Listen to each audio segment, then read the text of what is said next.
নতুনভাবে বৃষ্টি না হওয়ায় বন্যা কবলিত পূর্বাঞ্চলের 11 জেলায় ধীর গতিতে নামছে বন্যার পানি। তবে মানুষের দুর্ভোগ কমেনি এখনো। লক্ষ্মীপুরের সবকটি নদ-নদীর পানি বিপদসীমার নিচে।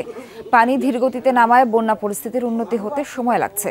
এখনো 9.5 লাখ মানুষ পানিবন্দী। সবকটি উপজেলায় ঘরবাড়ি, সড়কও তলিয়েছে। যারা আশ্রয়কেন্দ্রে ঠাঁই নিয়েছিলেন তারা এখনো বাড়িতে ফিরতে পারেননি।